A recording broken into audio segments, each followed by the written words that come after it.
Hey guys, welcome back to Pokémon FireRed LeafGreen. Last time, we finished exploring routes 13, 14, 15, and at long last, Charlie evolved into Charizard. We got a lot of EXP for pretty much all of our Pokémon, and this time we'll be exploring Fuchsia City since we didn't really get a whole lot of chances to explore it the last time we were here. Bill files his own Pokemon data on his PC. Bill cannot fly like I thought for a second. Did he show you? The Safari Zone's warden is old, but he's still very much active. All his teeth are false, though. You've met Bill? He's my grandson! He always liked collecting things, even as a child. So we know a little more about Bill. It seems like he may have grown up in Fuchsia City, possibly, or maybe his grandfather just moved here later. Fuchsia City, behold, it's passion pink. Pokemon Paradise Safari Zone. A very stylized building here. Warden Slowpoke is running a promotion campaign right now. Try to get to the farthest corner of the Safari Zone. If you can make it, you'll win a very convenient prize. We nicknamed the Warden Slowpoke. You know, he has that vacant look like a Slowpoke. That seems kind of like an insult. Warden Slowpoke is very knowledgeable about Pokemon. Even has some fossils of rare extinct Pokemon. Warden Slowpoke came in, but I can understand him. I think he's got a speech problem. So it seems like he's in charge of this thing called the Safari Zone. Where's Sarah? It's I meet her here. Named Slowpoke. Friendly and very slow-moving. I guess we'll have to wait to meet Warden Slowpoke to judge the similarity or difference. The Safari Zone is a zoo in front of the entrance. Out back is a safari game for catching Pokemon. Down in this corner, Safari Zone, Warden's home. And you must be him. I can't really tell what you look like from the pixelated graphics.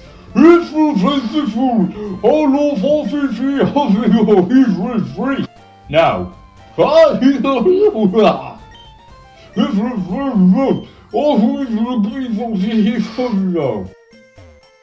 Most intellectual conversation in Pokemon. Pokemon photos and fossils are on display. Old Pokemon merchandise is on display. You can see what looks like a Pokeball in there. Now, in this house, we have another fisher guy. I'm the fishing guru's older brother. I simply love fishing. I can't bear to go without. Tell me, you like to fish? No. You have the same dialogue as your brother. Grand, I like your style. Think we could be friends? Take this and fish, young friend. This is a good rod. We got the good rod before the super rod. The good rod and super rod do have different rates of catching Pokemon, and we also have a pond right here to test them out. But before we do that, I want to use the item finder. There's a hidden item right around here. Max Revive, you definitely want to pick this up. Now we also have some new encounters. Poliwag is a water-type Pokemon with very high speed but low stats otherwise. It learns Bubble, Hypnosis, Water Gun, Double Slap, and Rain Dance as it levels up. At level 25, Poliwag evolves into Poliwhirl. I love Poliwhirl for its design. It's a cute, funny little guy. Sadly in battle it's not that great. All of its stats except its speed have been boosted oddly enough. It learns Body Slam at level 35, followed by Belly Drum at level 43, which is a 10 PP normal move that lowers the user's HP by half the max, but raises its attack to the highest it can possibly go at its level. Its final move is Hydro Pump, which it gets at level 51. When given a Water Stone, Poliwhirl evolves into Poliwrath. Poliwrath is a water fighting type, a combination we haven't seen before. Poliwrath has a half resistance to Fire, Ice, Bug, Rock, Dark, Steel, and Water if it has Damp for its ability. If it has Water Absorb, it has immunity to water moves instead. It's weak to Grass, Electric, Flying, and Psychic too. Now in rarity for Stone evolutions, Poliwrath actually does learn moves that Poliwhirl can't. It learns Submission at level 35 and Mind Reader at level 51. Mind Reader has 5 PP and ensures that you pass any accuracy check from its use until the end of the next turn. This means the next move is a guaranteed hit and can even bypass semi-invulnerable phases. Its only limits are that it can be blocked with Protect and Substitute. It also cannot make Fake Out land outside of the first turn. Between the choices you had for moves, it's a hard choice. Submission is better for Poliwrath than Body Slam and Valley Drum, but Hydro Pump is a great move for a water type. Between these options, I'd say go for evolving Poliwrath sooner since its physical attack is higher than its special. That aside, Poliwrath just isn't great. Its stats are average, its speed actually lowers from when it was Poliwhirl, and despite its new typing, just doesn't bring that much to the table. Goldeen is another goddamn pure water type, and Oras was not the too much water generation this was. Gen 1 suffered from an overabundance of mediocre water types that only have alright stats at best and can't do anything that other Pokemon already do better. Goldeen is a shining example of this. It is our 22nd water type and has almost nothing interesting about it. It learns Horn Attack, Flail, and Fury Attack before evolving into Seaking at level 33. I always forget that Seaking exists. Its design is bland, it's just a fish, its stats are awful, and it has the same abilities and move pool as pretty much every other water type this generation. It learns only 2 unique moves in total. It gets Waterfall at level 41, which is a 15 PP water move with 80 power and a 20% chance to inflict flinch if the target hasn't moved. It then gets Horn Drill and Agility, and finally Mega Horn at level 69, haha. Mega Horn is a 10 PP bug move with 120 power and 85% accuracy, one of the few bug moves in the game, and actually a good one at that. Despite those moves, Seaking just has bad stats and weak moves other than those. They're just better water types to use, and I don't have anything else to say about it. It's unremarkable in every way. Shellder is, I know what you're thinking, another mediocre water type, yippee. Thankfully, Shellder isn't mediocre in the slightest. It's a FireRed exclusive with great defense even in its unevolved form. It can begin a strong role as a tank right off the bat. Shellder doesn't learn many water moves, instead opting to focus on ice moves. Given the rarity of ice moves and ice types in general, Shellder immediately stands out among the competition. At level 8, Shellder learns Icicle Spear, a 30 PP 10 power ice move that hits multiple times with increasing power and accuracy according to the table. At level 22, it gets Aurora Beam, an ice type move with 20 PP 65 power and a 10% chance of lowering the opponent's attack. Shellder also gets Protect at level 29 and Clamp at level 43, which is a 10 PP 35 power 75% accuracy water move that inflicts damage, and then traps the opponent for 2 to 5 turns, making them lose a 16th of their max HP after each turn. Shellder's final move is Ice Beam, which it learns at level 50. When given a Water Stone, Shellder evolves into Cloyster. Cloyster is a water ice type, and actually our first ice type. Ice types resist other ice types, and that's it. They're weak to fire, fighting, rock, and steel. On the other hand, ice moves are effective against grass, ground, flying, and dragon, while being ineffective against fire, water, ice, and steel. Cloyster specifically has a quad resistance to ice, and a normal resistance to water while being weak to electric, grass, fighting, and rock. Cloyster actually learns moves that Shellder cannot, but they're not great compared to its earlier stages moves. The first of 2 moves it learns is Spikes at level 36, a 20 PP ground move that sets up a trap that hurts Pokemon switching in. If used once, it takes away an 8th of the opponent's max HP, if used twice, it takes away a 6th, and if used 3 times, it takes away a quarter. Cloyster's final move is Spike Cannon, which it gets at level 43. Yeah, you're better off waiting to evolve it, there's no competition. Now, as I mentioned, Cloyster is a fantastic tank. It has the highest physical defense of any Gen 1 Pokemon. This, combined with it learning Ice-type moves that it gets stabbed from when it evolves, automatically place it in the upper tiers of water types. It has broken the curse of Gen 1 water Pokemon being subpar, and I can actually endorse it. Staryu is a LeafGreen exclusive water type specializing in special attack and speed. Its ability will either be Natural Cure or Illuminate, which makes wild Pokemon more likely to appear when it's in the lead of your party. Staryu learns moves up until level 46. It can get Water Gun, Rapid Spin, Recover, Camouflage, Swift, Bubble Beam, Minimize, Light Screen, Cosmic Power, and Hydro Pump. Of all of those, Camouflage is one of 2 we haven't seen or talked about. It's a strange move that temporarily changes the user's type based on the terrain the battle takes place in. If battling on sand, it becomes ground. In the cave or on rocks, it becomes, well, rock. On grass, it becomes, you guessed it, grass, and on water, and when battling inside or on other terrain, normal. The other move we haven't seen is Bubble Beam. This is a 20 pp water move with 65 power and a 10% chance of lowering the enemy's speed. When given a Water Stone, Staryu evolves into Starmie and gains a Psychic type. Starmie learns Confuse Ray at level 33, but no other moves. Starmie has good special attack and speed, but only alright stats for everything else.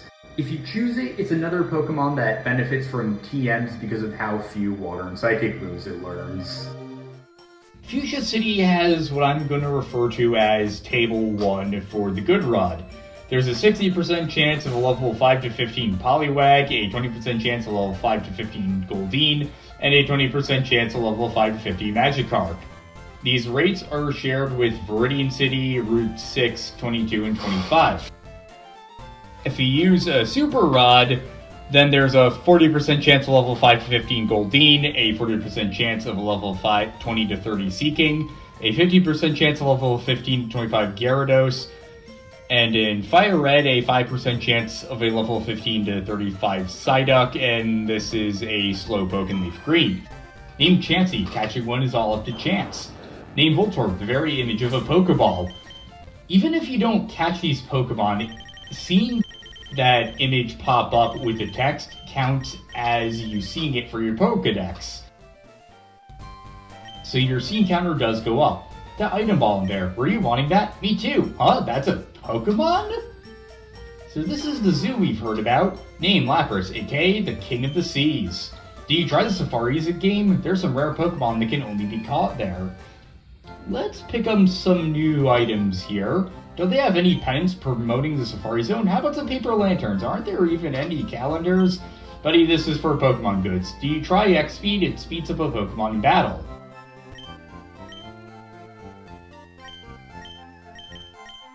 We can finally get some Ultra Balls. I'll get 10.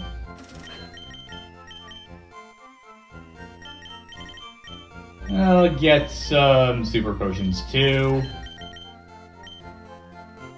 And we can also get a Max Repel. This prevents weak wild Pokemon from appearing for 250 steps. I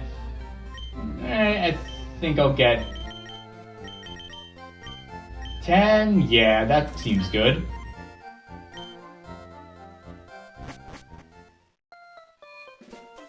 Now let's keep just exploring the zoo. Name Kabuto, an extremely rare Pokemon that was regenerated from a fossil. If you chose a Dome fossil back in Mount Moon, this would be replaced with Omanite instead. Oh, I wish I was a Kangaskhan baby. I'd love to be a substitute for the baby, and... This is your fetish, isn't it? But only Pokemon can learn the move Substitute. Want me to teach Substitute to one of your Pokemon? This is another move tutor. We're gonna pass on it and leave this guy's fetish alone. Named Kangaskhan, a maternal Pokemon that raises its young in a pouch on its belly. Very fitting that a Pokemon themed around parenting was named after Genghis Khan. Safari game, Pokemon you catch. Let's see what this place is all about. Hi, is it your first time here at the Safari Zone? The Safari Zone actually has 4 zones in it. Each zone has different kinds of Pokemon, even some rare ones. Use the supplied Safari balls to catch them. You can also throw bait or rocks besides the Safari's balls. If you throw a bait, the Pokemon becomes less likely to flee, but harder to catch. If you throw rocks, the Pokemon becomes more likely to flee, but easier to catch. When you run out of time for Safari balls, it's game over for you. Welcome to the Safari Zone. For just 500 Pokédollars, you can play the Safari game. You can roam the wide open Safari and catch what you like. Would you like to play? That'll be 500 Pokédollars. Play, please. We only use a special kind of Pokeballs here. We get 30 Safari Balls for this. We'll call you on the PA when you run out of time or Safari Balls. Well, I'll wish you the best of luck. Here in the Safari Zone, we can take 600 steps or use 30 of our Safari Balls before our time runs out. Within that time, you want to find a certain objective that will let you continue the main story. However, there are several new rare Pokemon we can catch here I want to go over. Exeggcute is a grass psychic type, a new typing. Exeggcute resists water, electric, grass, fighting, ground, and psychic, but is weak to fire, ice, poison, flying, ghost, and dark. It also has a quad weakness to bug. Exeggcute comes with Barrage, a 20 PP normal move unique to its evolutionary line that has 15 power and 85% accuracy, that hits multiple times for increasing power and decreasing accuracy each time in accordance with the table on the screen.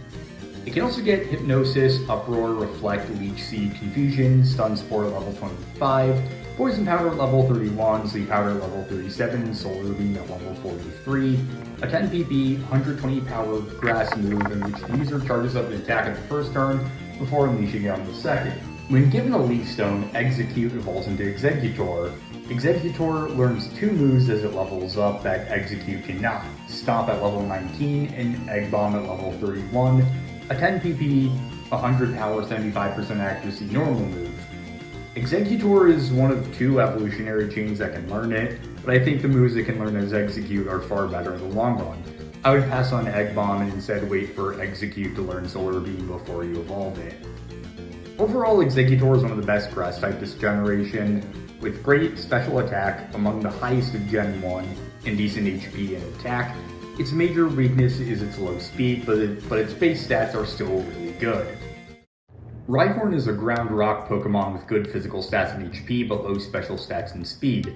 Its ability will either be Lightning Rod or Rock Head. Between the two, Rock Head will be more useful. Rhyhorn can come with Horn Attack, Tail Whip, Stomp, Fury Attack, and Scary Face as known moves. It learns Rock Blast at level 29 and Horn Drill at level 38. At level 42, Rhyhorn evolves into Rhydon. Rhydon gets Takedown at level 46, Earthquake at level 58, and Megahorn at level 66. Rhydon is tied with Kingler, Machamp, and Flareon for the highest attack in Gen 1, and is easily the most viable of all of them. It completely outclasses Kingler and Flareon since it actually learns physical moves, but I only say it outclasses Machamp since it's still largely available. It also ranks among the most defensive Pokemon Gen 1 as well. Rhydon's main weakness is its subpar speed and quad weakness to water, but otherwise it's a solid choice. Chansey is one of, if not the rarest Pokemon in Gen 1, and has one of the lowest catch rates on top of that. Chansey's ability will either be Natural Cure, which heals all status conditions upon switching out, or Serene Grace, which doubles the chances of moves' secondary effects, namely stat changes and conditions. Chansey has good special defense, and below average special attack and speed, but its other stats are anything but ordinary. Chansey is the highest HP in Gen 1 with a value of 250, but also the worst attack and defense, not just Gen 1, but the entire series all the way through Gen 9, the current one. They both have a value of 5. Just 5. This is the only single-digit base stat we've seen so far. Chansey learns ordinary and normal attacking moves like Pound and Double Slap, but also status conditions like Refresh, Minimize, Sing, Defense Curl, and Light Screen. It can also get Egg Bomb and Double Edge, but they don't work well with its stats. Out of its moves, a special note is Soft Boiled, which it learns at level 13. This is a 10 PP normal move that recovers up to 50% of the user's max HP. This is a move unique to Chansey's evolutionary line and works wonders for its role as a special wall, especially if used alongside Refresh. It can also be used outside of battle to take 20% of the user's HP and give it to another team member. Given how skewed its stats are, Chansey works best as a special tank. Its absurd HP lets it tank almost any special move, stalling the enemy. The main drawback Chansey has is its low attack. It's actually better to not use stat moves at all, and instead opt to teach Chansey special type TM so it can counterattack. Chansey is a very unconventional Pokemon that requires special care and unorthodox strategies for it to work well. But if you can get it to work, it can be a powerful wall and special counterattacker. Also, like I mentioned, Chansey is one of the rarest Pokemon in the game. There's the highest encounter rate you'll find for it in any given area is only 4%. And also, Chansey has a 5% chance of holding a Lucky Egg, an item which greatly boosts CXP growth. So it's very unlikely you'll ever get a lucky egg, I'm sorry. But if you can, it's very useful. Kangaskhan is a normal type with great HP, attack, and speed, and the ability Early Bird, which makes it awaken early from sleep. Kangaskhan is a fighter and physical attacker, learning offensive normal type moves. It comes with a 15 PP, 18 power, 85% accuracy Comet Punch, another multiple hit move with lowering accuracy, the odds are on the screen. It also learns Fake Out, Mega Punch, Rage, Endure, and Dizzy Punch at level 43. This is a 10 PP, 70 power move with a 20% chance of confusing the target. It was actually the signature move of Kangaskhan until Gen 3. Its final move is Reversal, which it gets at level 49. This is a 15 PP fighting move whose power increases the lower the user's current HP is, according to the on-screen table. Kangaskhan is a good physical attacker and heavy hitter. It can also learn TMs of various types, allowing it to function somewhat like a normal type Nidoking. It's rare for sure, but one worth trying out. It's definitely above average. Tauros is another pure normal type that's a great attacker. It doesn't have as much HP as Kangaskhan, but it has higher attack, defense, and speed. As a downside, its move pool isn't as noteworthy. It can get Horn Attack, Scary Face, Pursuit, and Swagger at lower levels. From levels 34 to 53, it gets Rest, Thrash, and Takedown, which are more useful at least, especially Rest and Thrash. In terms of TMs, I'd recommend teaching it Hyper Beam, and certain normal type HM will actually get right after we finish the Safari Zone.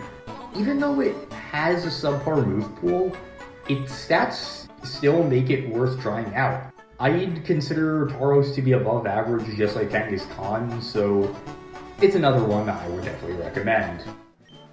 Now, the Safari Zone works differently from ordinary catching of Pokemon. Trainer tips: press start to check remaining time. Rest House. You'll find some NPCs here that can clue you in on certain objectives. I'm catching Pokemon to take home as gifts. Where did my boyfriend Eric go? He's outside the Safari Zone. Now, first thing to notice is that in the Safari Zone, the catch rate is completely done away with. Well, not exactly. Center area. The Safari Zone actually utilizes a different system of catching called a catch factor.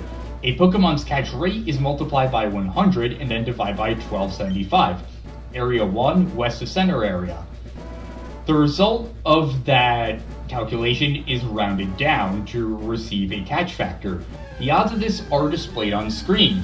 Oh shit, Kangaskhan, that is super rare this area. Oh god.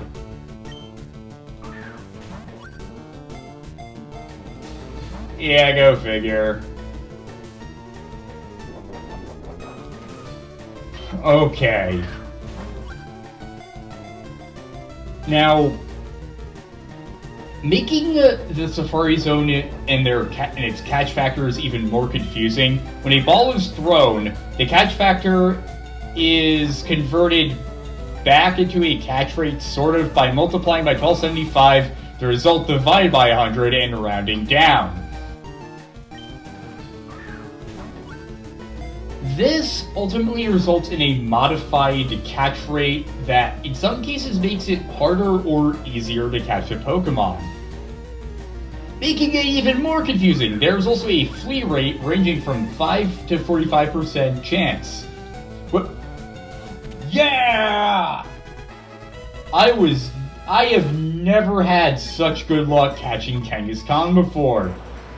The female raises its offspring in a pouch on its belly.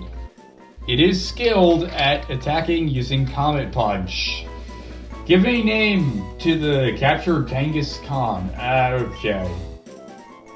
I have no idea what the female version of Genghis would be, but why not name her after the big man himself? Gengisa was transferred to Bill's PC. Was placed in box 1. Wow. I can't even take another step without getting interrupted, and it's just a Doduo. I guess I'll take this time to show what a rock does. You can actually hurt Pokemon now.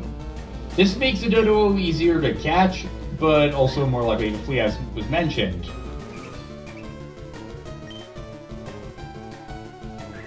What Bait does, on the other hand, Basically, the rocks increase both the flee and catch factors of a Pokemon, while bait lowers both flee and catch factors. However, there is a catch, pun intended, to how it works. First, we want to get this, a Leaf Stone. There is a minimum catch factor of 3 and a maximum catch factor of 20. The rarest Pokemon in the Safari Zone is Chansey, and it is also the hardest to catch with a catch factor of only 2. However, because of the floor inflicted, when Chansey's catch rate is modified, it automatically gets boosted to a catch factor of 3 or an 8% catch rate when you bait it. Tim found a TM11 contains Sunny Day. That boosts the power of water type, fire type moves by 50% for 5 turns. It actually lowers the power of water type moves for 5 turns by 50%. I almost said the completely wrong thing there. So, Chansey, due to a weird quirk of how the game was programmed, get a Max Potion. Chansey actually becomes easier to catch when you use a bait instead of harder. Tim found 1 full restore. Conversely, Magikarp and Poliwag can also cannot become easier to catch via rocks because they reach the maximum. We have another rest house here. How many did you catch? I'm bushed from the effort. I got a Chansey. That makes this all worthwhile. Indeed it does. Whew, I'm tired from all the fun. Nothing else to find in here. And also, Magikarp cannot be made any more likely to flee, but why would you try to catch Magikarp in here, seriously? Oh, Paris. There are a lot of catch rates to go over, and also a lot of hidden items. Well, not hidden items, but a lot of items to find in branching paths. Trainer tips. The remaining time declines only while you walk. As I mentioned, that counter out of 600 only goes down as you take steps. Now, here in Area 2, win a free HM for finding the secret house. That's a new objective to take on. What's this gonna be? Rhyhorn, okay.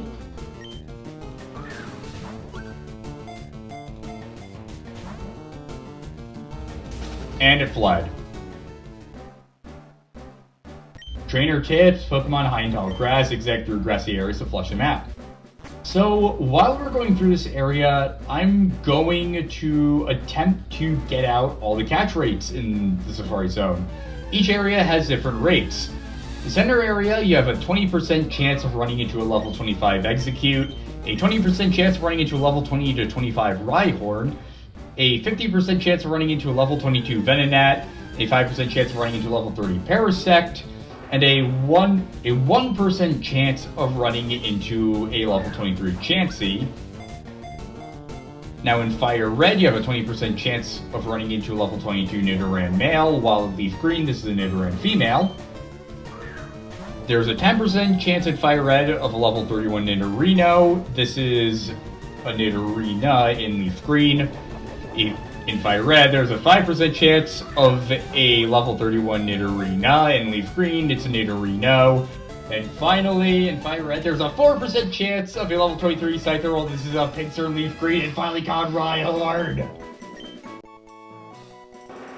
Strong but not too bright, Pokemon can gyrate in skyscrapers with charging tackles.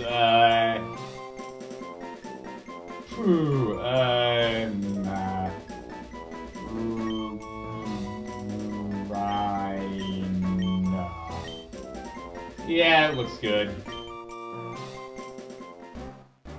So, moving on to Area 1, there's a 20% chance of level 26 Dodrio, a 20% chance of level 23 to 25 Exeggcute, a 50% chance of a level 22 Paris, a 5% chance of level 25 Parasect, Quick Claw. Interrupting that for a bit, this is a new held item, if I can find it. Would it... Okay, it's probably in this pouch then, I guess. That boosts the speed and... Well, it doesn't boost speed. The holder may be allowed to be able to strike first. So this essentially makes it so that your Pokemon can land a first hit. Lynn already has a high speed, so I think I'm going to give it to Hextus for now, though I may give it to Mithridates later on. But continuing the encounter rates, in Area 1 there's a 4% chance of a level 25 Kangaskhan. In Fire Red, there's a 20% chance of a level 24 Nidoran male. This is a Nidoran female in Leaf Green. There's a 10% chance of a level 33 Nidorino in Fire Red, a Nidorina in Leaf Green. A 5% chance of a level 24 Nidoran female in Fire Red. This is Nidoran male in Leaf Green, Area 2. And finally, a 1% chance of level 28 Scyther in Fire Red, but Pinsir in Leaf Green. Trainer tips, Zone Exploration Campaign, the search for the secret house. This is part of Area 3, East Center area. This is the last part of the center area we can find. We can't go between the different branching pathways yet. So now continuing onwards to the encounter rates to Area 2. After we get the max revive, that's going to be helpful. In Area 2, there's a 20% chance of level 25, 27 Exeggcute, a 20% chance of level 26 Rhyhorn, a 50% chance of level 23 Paris, a max potion, a 5% chance of level 32 Venomoth, a 4% chance of level 26 Chansey. I believe that's the easiest area to find a Chansey in the wild. A 1% chance of level 28 Tauros. In Fire Red, a 20% chance of a level 30 Nidoran male. This is Nidoran female in Leaf Green. Ding dong, time's up. Your Safari game is over. Do you catch your fair share? Come again. Now that we've done that, let's just go back in. Good to play? Yeah. Now continuing the encounter rates. Area 2, 10% chance of a level 30 Nidorino in Fire Red. This is a Nidorina in Leaf Green. A 5% chance of level 30 Nidorino in Fire Red, and this is a Nidorino in Leaf Green. While we're running through, I would recommend running through grass as much as possible to not waste step. Now finally, for Area 3, there's a 20% chance of a level 26 Doduo, a 20% chance of level 25 to 27 Exeggcute, a 50% chance of level 23 Venonat, a 5% chance of level 32 Venomoth, a 4% chance of level 25 Tauros, a 1% chance of level 28 Kangaskhan. In Fire Red, 20% chance of level 22 Nidoran male. This is a Nidoran female in Leaf Green. In Fire Red, there's a 10% chance of level 30 Nidorino. This is a Nidorino in Leaf Green. And a 5% chance of level 30 Nidoran female in Fire Red. This is a Nidoran male in Leaf Green. Those are the encounter rates on land for the Safari Zone. Thank God we're done with it. Now, because of how the catch factors work, it's actually in your favor more often than not to just use balls and not try with bait.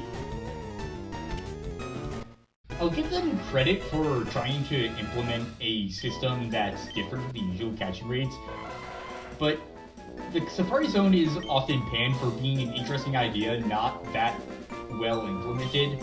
And I do like the way it was executed in Gen 3 generally, but it does show cracks around the seams. Egberts.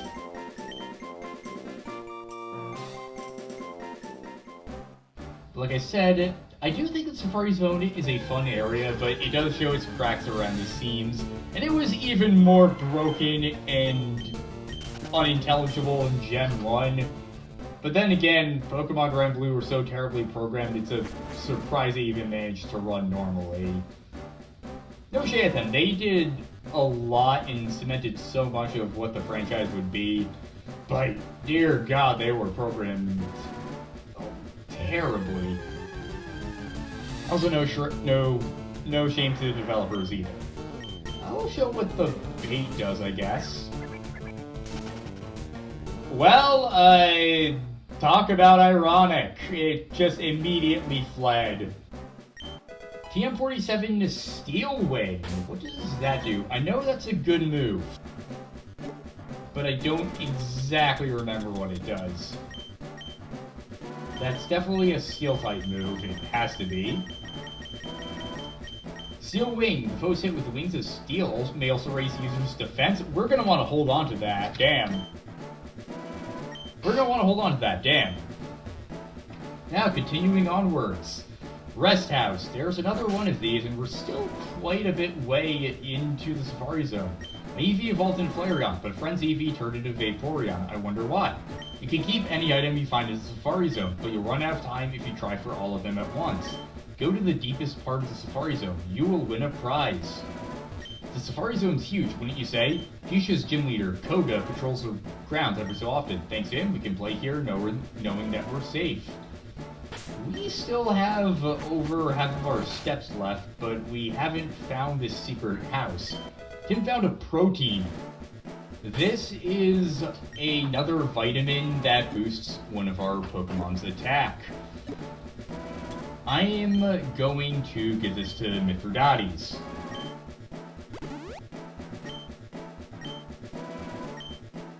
Now we want to run along this part of Area 2.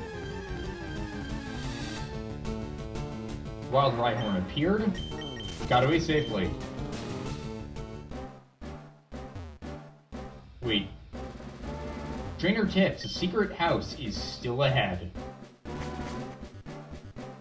Request notice. Please find the Safari Warden's lost gold teeth. They're around here somewhere. Reward offered. Contact Warden. They are right there. Tim put the gold teeth and the key out in his pocket. Wait, did we reach that? Oh my god, did I just... Okay, we'll have to get that on our next trip if we didn't go there, and assuming we didn't go there, I'm not just completely blanking like my short-term memory's gone. That's TM32 Double Team, we've seen that before. Now, right here, I'm going to get out on the bicycle, and then I'm going to register the item finder. When we do this, we can actually search for hidden items on our bike. However, we can't do the trick where we only turn... Oh, never mind, we can. Okay, I guess I just sucked at getting the timing down. You can turn just one panel, but it's really hard to do it. I think I want to revive. Now, if you hop on your bike while it's registered, then register another item, and you go to bicycle, it now says walk instead of equip. That's a rare bit of text I don't think a lot of people know about because it's such a specific series of inputs you have to use to get it. You know, here, it's all complicated words and numbers that make no sense. Ah, finally! You're the first person to reach the secret house. Although I made a campaign for our grand opening, I was getting worried that no one would win our campaign prize. Congratulations, you have won. Tim received HMO3 from the attendant. This is Surf. Pokemon will be able to ferry you across water using it, and this HM isn't disposable, so you can use it over and over. You're super lucky for winning this fabulous prize. He says the same thing. We can't use Surf in the field yet. We have to defeat the gym leader to use it. However, I'm going to teach it to Triton for very good reason. 95 power! Mithridates can also learn it. So, like I mentioned, Nidoking can learn quite a variety of types, but Triton is just the best choice for it now. Let's at long last have him forget Tackle.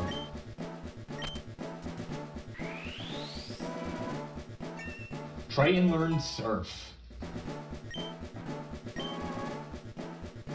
We have found the secret house of the Safari Zone, but we still have to get to that area.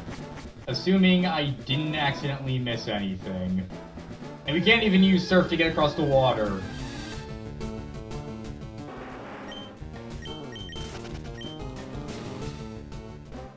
If you're running low on steps, what I recommend doing is doing the one-panel turn trick, I guess you can call it, where you only turn and you don't actually take a step. Each time you turn, you have a chance of a new encounter. However, it doesn't chip away at your step count. You can exploit this to your advantage and get way more bang for your buck. I don't think I've ever said that phrase out loud before, but you have way more chances of catching Pokemon and using your Safari Balls, so if your time's running out, you can just go in a patch of grass and turn around a bit until you get a Pokemon you want. I might do that. I highly doubt we'll see a Chansey, but who knows. That would have been perfect comedic timing if a Chansey had shown up. Nidorina! We don't have one of those.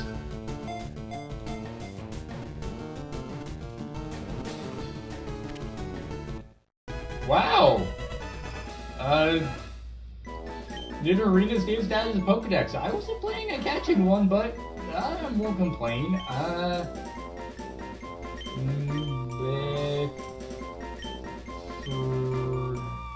Data, or data, I guess. Yeah, Mithridata.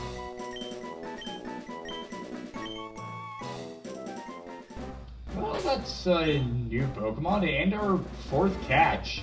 Area 2. I'll try in vain to reach an area that I may or may not have forgotten. Ding dong, time's up, your Safari game is over. You catch it for sure, come again. I'm going to run back in just to make sure. And hopefully we could run into some more rare Pokemon. I remember when I was practicing for this Let's Play, I made an effort to actually try and catch as many Pokemon as I could. And I have very not so fond memories, but also strangely fond memories of just grinding in this one area of the Safari Zone, turning left and right for a Chansey while listening to really long YouTube video essays. It's another one of those weirdly specific memories I've associated with a certain part of a game. Also, there are specific rates for fishing here too. However, I'm not going to cover those right now for reasons we'll see in the future. But trust me, we'll get to them.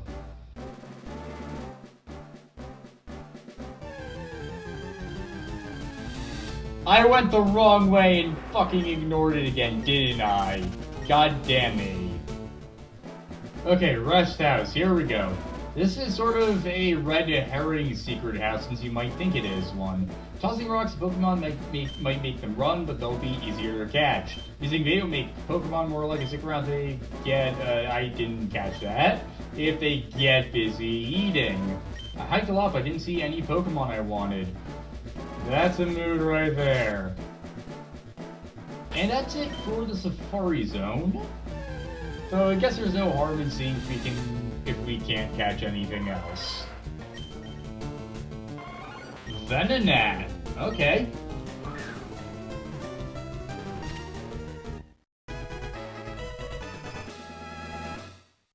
Venonat saves add to the Pokedex. I was gonna name her Venom, but that's too basic, so Monev. It kind of looks like it says money. And that's that.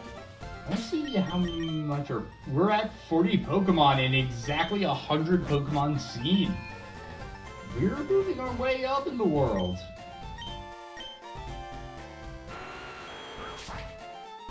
Now I'm gonna have Mr. Dice use Cut, and let's give Warden Slowpoke his gold teeth back.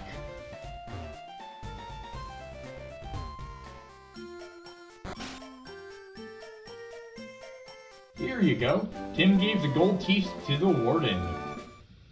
The Warden popped in his teeth. Thanks, son, you're a real lifesaver. No one can understand a word that I said, not a one. I was too ashamed to show my face around the office even. Let me give you something for your trouble. Tim received HMO4 from the Warden. Inside HMO4 you'll find Strength. It lets Pokemon move boulders when you're outside battle. Oh yes, did you find the secret house in the Safari Zone? So, let's take a look at that. That's a normal type move, whose slug to maximum power can be used to move boulders. I am going to teach it to CeeLo.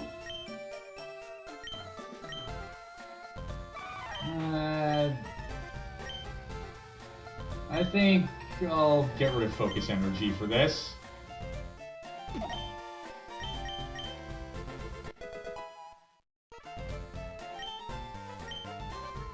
And we can use Strength to push aside this boulder. We get a rare candy, so this is definitely worth your time. So, we caught 6 new Pokemon, I want to say. We also explored the rest of the Safari Zone, got HM Surf and HM Strength. And all that's left to do in Fuchsia City is to take on the gym. Next time, Pokemon FireRed LeafGreen, we have our 5th gym battle. See you guys next time.